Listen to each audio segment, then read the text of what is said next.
بسم اللہ الرحمن الرحیم۔ السلام علیکم بچوں۔ کل ہم نے جو سبق پڑھا اس کا عنوان تھا جابر بن حیاں۔ ہاں بچوں، یہ ہماری کتاب کا 9واں سبق ہے، تو وہ ہم نے ختم کیا تھا۔ تو اس کے بعد آج ہم کریں گے سوالات۔ تو چلو شروع کرتے ہیں۔ ہاں بچوں، کیا ہے پہلا سوال؟ جابر بن حیاں کون تھے؟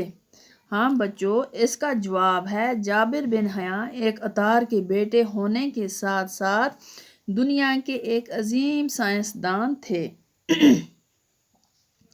سوال نمبر 2، جابر بن حیاں کی تعلیم و تربیت کہاں ہوئی؟ اس کا جواب ہے جابر بن حیاں کی تعلیم و تربیت کوفہ سے باہر ایک گاؤں میں ہوئی۔ اس کے بعد مروجہ تعلیم کے لیے پھر سے کوفہ کے ایک اسکول میں داخلہ لیا۔ سوال نمبر 3، جابر بن حیاں کا نام کیا تھا؟ وہ کیا کام کرتے تھے؟ جواب ہے اس کا بچوں، جابر بن حیاں کا نام جابر تھا۔ وہ ہر وقت کیمیا گری کے نت نئے تجربے کرتے تھے۔ سوال نمبر 4، جابر بن حیاں نے کون سی چیزیں ایجاد کیں؟ ہاں بچوں، اس کا جواب ہے جابر بن حیاں نے بہت سی چیزیں ایجاد کی،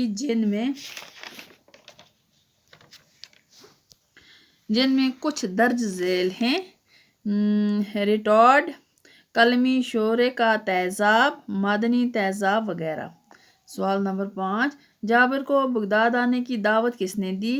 تو بچوں، جواب ہے اس کا جابر بن حیاں کو بغداد آنے کی دعوت اس وقت کے خلیفہ ہارون رشید نے دی۔ سوال نمبر 6، خلیفہ ہارون رشید نے جابر کے ساتھ کیا سلوک کیا؟ اس کا جواب ہے خلیفہ ہارون رشید نے جابر کی بڑی قدر کی۔ خلیفہ نے اسے انعام و اکرام سے نوازا۔ تو سوال نمبر 7، لیبارٹری کسے کہتے ہیں؟ اس کا جواب ہے بچوں، لیبارٹری اس جگہ کو کہتے ہیں جہاں پر سائنسی تجربات کیے جاتے ہیں۔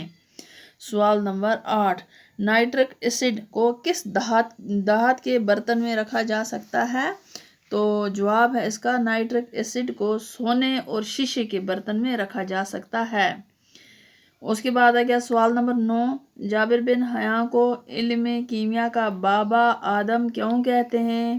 اس کا جواب ہے جابر بن حیاں کو علم کیمیا کا بابا آدم اس لیے کہتے ہیں کیونکہ علم کیمیا کو جابر نے بہت کچھ دیا ہے۔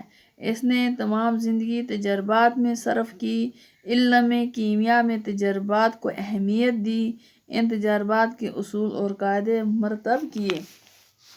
ہاں بچوں، ہم نے اس کا یہ جو ہے دوسرا پارٹ سوالات کا تو ختم کیا۔ اب تیسرا پارٹ ہے اس کا، درج ذیل کے محاوروں کو جملوں میں استعمال کیجیے۔ ہاں بچوں، یہ محاورے ہیں، میں آپ کو ان کا مطلب بتا دیتی ہوں، تو ان کو جملوں میں خود ہی استعمال کرنا۔